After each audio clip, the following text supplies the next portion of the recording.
Today I'm going to give you some tips on what to do after you have successfully completed the story in Diablo 4. So grab a drink, sit back, and let's dive into the post-story world of Diablo 4. The first thing you should do after beating the story in Diablo is to do a map run and complete whatever outstanding side quests you still have left. The main goal is here to at least reach Renown level 3 in each region so that you can get all the extra skill points and potion slots that you need to handle the in-game activities. The side quest should help to boost you up to level 50 if you're not there already, and you definitely want to hit level 50 before you start properly tackling the rest of the post-game content.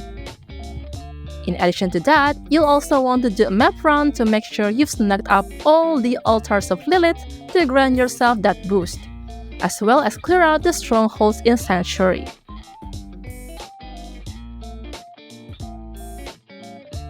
Now you may encounter the Tree of Whispers during your time in Diablo 4's main story, but it still has a part to play after the story, and it becoming a recurrent of increased experience gain and loot that you can take part in again and again. This should be your first pit stop after hitting level 50 and beating the story of Diablo 4. The Tree of Whispers is basically like a bounty board that tags you with completing a variety of activities, from clearing dungeons to killing a certain amount of enemies. You'll be rewarded with gear, resources, and currency, and this is generally a good way to gear up your character before you start taking on harder content. In addition to that, you'll also need to complete these bounties to get your first Nightmare Sigil, which is what lets you enter the Nightmare Dungeons to earn even better loot.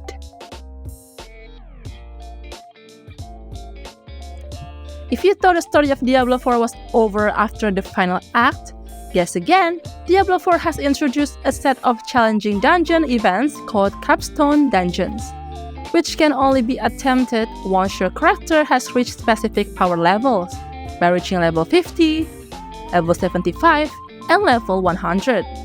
You will unlock access to these respective challenging dungeons and their bosses.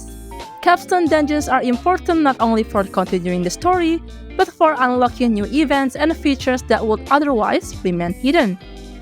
The first Cathedral of Light Capstone in particular, which is only available at level 50, is the only way you can increase the world tier difficulty and gain access to harder challenges and features. Speaking of Nightmare Dungeons, once you get your first Nightmare Sigil and enter World Tier 3, you'll be able to start farming this to fight even more groups of elite enemies. Elite foes have a greater chance of dropping legendary gear, so you'll definitely want to spend most of your time running this to get legendary gear for all your slots. Once in World Tier 3, you'll also start getting sacred gear, which are essentially power-up versions of usual rare and legendary gear you got in World Tiers 1 and 2. Sacred gear normally comes with more affixes and better stat rolls, so spend as much time as you want on these Nightmare Dungeons to farm your loot. Helltides are time events that spawn in random regions of Sanctuary, and they basically task you with killing a bunch of enemies and tough bosses during a specified window. Upon killing these enemies, you'll be rewarded with a special currency called Aberrant Cinders, which then can be used to open chests that have a very high chance of giving you legendary gear. Helltides also rewards you with rare crafting materials that can't be obtained anywhere else, and these are required to upgrade your strongest gear. So make some time to clear out Helltides when you can. One thing to note is that if you happen to die during Helltide, you lose some of the cinders you've accumulated. So run away if you get into a fight you can't handle quite yet.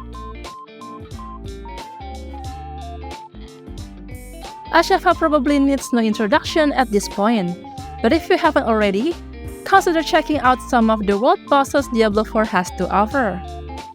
Well, I have to admit that the world bosses aren't quite as interesting or mechanically satisfying to fight as the ones from the game, for example like Lost Ark has to offer. But they're no slouch either. They're almost impossible to take on solo, regularly acting as a strict DPS assessment to ensure your equipment is up to date.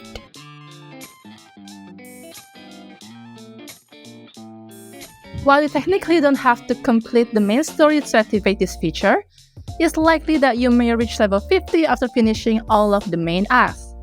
At level 50, the Paragon board will become available to your character, allowing for further customization outside of your main skill. Each board contains various types of tiles that can offer anything from basic stat boosts to new legendary power. Leveling up after this point will earn you Paragon Points, and you'll be able to build out your starting board towards 8 other Paragon boards that all hold different bonuses. The path you've chosen can be heavily influenced by the skills you apply, so be sure to spend some time carefully scanning the board to plan your priority list. Depending on how fast you wanted to clear the story, it's possible you completed the main acts on World Tier 1, or you may have bumped things up to World Tier 2 in Kiyovasha's World Tier statue for a more difficult adventure and a chance at more experience and loot. Things will only get harder from here and then, but you can just switch to increase the risks and rewards. Instead, to reach World Tier 3's Nightmare difficulty, you'll have to complete the first Capstone Dungeon that unlocks at level 50, and you need to beat it on Tier 2's difficulty. This is the only way to cause new events to appear, like the Helltides event and Nightmare Sigil, as well as chances to gain new tiers of loot like Sacred and unique items.